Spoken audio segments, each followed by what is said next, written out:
বহুকাঙ্ক্ষিত ত্রয়োদশ জাতীয় নির্বাচনে ঢাকাসহ বিভিন্ন জেলায় ভোটারদের বেশ উপস্থিতি দেখা গেছে। ভোট দিতে পেরে স্বস্তি প্রকাশ করছে সাধারণ মানুষ। নিজেদের জয়ের ব্যাপারে আশাবাদী প্রার্থীরা। আহমেদ শরীফের ডেস্ক রিপোর্ট।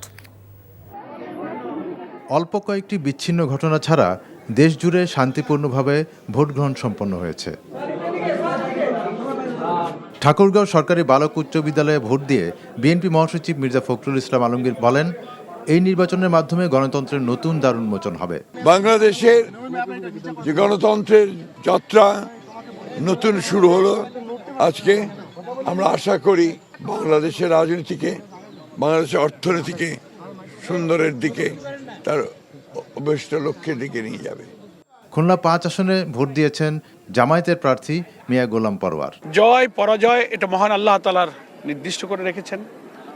আমাদের দায়িত্ব মানুষের কাছে আমাদের মেসেজ পৌঁছানো। কক্সবাজারে শান্তিপূর্ণ পরিবেশে চলছে ভোট গ্রহণ।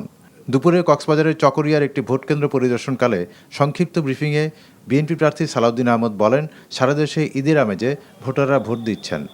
যে দীর্ঘ 17 বছর পরে এইরকম একটা পরিবেশে ভোটাধিকার প্রয়োগের জন্য এই জাতি অপেক্ষা করছিল। এই সেই আজকের দিন, যে দিনটা আগামীর বাংলাদেশ গঠনের জন্য সবচেয়ে গুরুত্বপূর্ণ ভূমিকা রাখবে। কুমিল্লা 11 আসনে জামায়াতের প্রার্থী ডাক্তার সৈয়দ আব্দুল্লাহ মোহাম্মদ তাহের সকালে ভোট দিয়েছেন। ইলেকশন মোটামুটি স্মুথ হচ্ছে, 2-4টি বিচ্ছিন্ন ঘটনা ছাড়া। এইভাবে যদি নির্বাচন চলে তাহলে মানুষের প্রত্যাশিত যে নির্বাচন সেটি অনুষ্ঠিত হবে আমরা আশা করি। কুমিল্লার 4 আসনে 11 দলীয় জোটের প্রার্থী আবুল হাসনাত আবদুল্লাহ গোপালনগর উচ্চ বিদ্যালয় কেন্দ্রে ভোট প্রদান করেন। পঞ্চগড়ে বামন কুমার রাখালদেবী হাট আদর্শ বিদ্যালয় ভোট কেন্দ্রে এনসিপির মুখ্য সংগঠক সার্জিজ আলম ভোট প্রদান করেন। ঢাকা 2 আসনে হযরতপুরের মধুরচর বিদ্যালয় কেন্দ্রে বিএনপি প্রার্থী আমানুল্লাহ আমান তার পরিবারসহ ভোট প্রদান করেন। রাজশাহীতে 6টি আসনে একযোগে সুষ্ঠুভাবে ভোটগ্রহণ শুরু হয়েছে। সকাল থেকে কেন্দ্রগুলোতে ভোটারদের উপস্থিতি ছিল চোখে পড়ার মতো। দিনাজপুর 6 আসনে ধানের শীষের প্রার্থী অধ্যাপক ডাক্তার AZM জাহিদ হোসেন সহ অন্য প্রার্থীরা ভোট দিয়েছেন। বগুড়ায় অন্য সব ভোটারদের পাশাপাশি বিএনপি ও জামায়াতের প্রার্থীরাও ভোট দেন। চট্টগ্রামে ভোট দিয়েছেন বিএনপি প্রার্থী আমির খসরু মাহমুদ চৌধুরী ও চট্টগ্রামের মেয়র ডাক্তার শাহাদাত হোসেন। এই ভোটের পেছনে যাদের এই অবদান, আমি তাদের কাছকে স্মরণ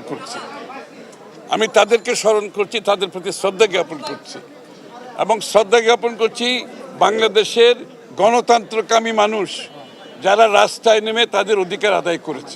ব্রাহ্মণবাড়িয়ায় 6টি আসনে 805টি ভোট কেন্দ্রে শান্তিপূর্ণ পরিবেশে ভোট গ্রহণ চলছে। সকালে চাঁদপুরের মতলব উত্তর উপজেলার লুধুয়া স্কুল অ্যান্ড কলেজে ভোট দেন চাঁদপুর 2 আসনের বিএনপি প্রার্থী ডক্টর মোহাম্মদ জালাল উদ্দিন। সিলেটে শান্তিপূর্ণভাবে ভোট গ্রহণ অনুষ্ঠিত হয়েছে। সাধারণ ভোটারদের পাশাপাশি বিএনপি ও জামায়াত প্রার্থীরাও তাদের ভোট দিয়েছেন। রংপুর 4 আসনের 11 দলীয় জোট প্রার্থী আক্তার হোসেন ভোট দিতে গিয়ে ভোটের পরিবেশ নিয়ে প্রশাসনের দুর্বলতা দৃশ্যমান উল্লেখ করে সুষ্ঠু ফলাফল নিয়ে শঙ্কা প্রকাশ করেন। জামায়াতে ইসলামের খুলনা 1 আসনের প্রার্থী বাবু কৃষ্ণ নন্দী সকালে ভোট প্রদান করে ভোটের পরিবেশ নিয়ে স্বস্তি প্রকাশ করেন। বরিশালে বিএনপি প্রার্থী মুজিবুর রহমান সরোয়ার, ইসলামী আন্দোলনের প্রার্থী মুফতি সৈয়দ মোহাম্মদ ফয়জুল করিম সহ অন্য প্রার্থীরাও ভোট দিয়েছেন। নারায়ণগঞ্জে বেলা বাড়ার সাথে সাথে সব শ্রেণী পেশার মানুষকে ভোট কেন্দ্রে যেতে দেখা গেছে। পটুয়াখালীতেও বিএনপি জোট প্রার্থী নুরুল হক নূর সহ অন্য প্রার্থীরা ভোট দিয়েছেন। নরসিংদীতে প্রধান 2 দলের প্রার্থীরা সুষ্ঠু পরিবেশে ভোট দিয়েছেন। গোপালগঞ্জে শান্তিপূর্ণভাবে ভোট গ্রহণ হলেও ভোটারের উপস্থিতি ছিল খুব কম। 3 পার্বত্য জেলা বান্দরবান, রাঙ্গামাটি ও খাগড়াছড়িতেও শান্তিপূর্ণভাবে ভোট গ্রহণ অনুষ্ঠিত হয়েছে। মানিকগঞ্জে 3টি সংসদীয় আসনে সকাল থেকে শান্তিপূর্ণভাবে ভোট গ্রহণ চলছে। জেলার 3টি আসনে মোট 20 জন প্রার্থী প্রতিদ্বন্দ্বিতা করছেন। এছাড়া ময়মনসিংহ, লক্ষ্মীপুর, শরীয়তপুর, মাদারীপুর, নওগাঁ, গাজীপুর, যশোর, সুনামগঞ্জ, ফেনী, নাটোর, টাঙ্গাইল, হবিগঞ্জ সহ অন্য সব জেলাতেও শান্তিপূর্ণভাবে ভোট গ্রহণ অনুষ্ঠিত হয়। আহমেদ শরীফ, NTV নিউজ ডেস্ক।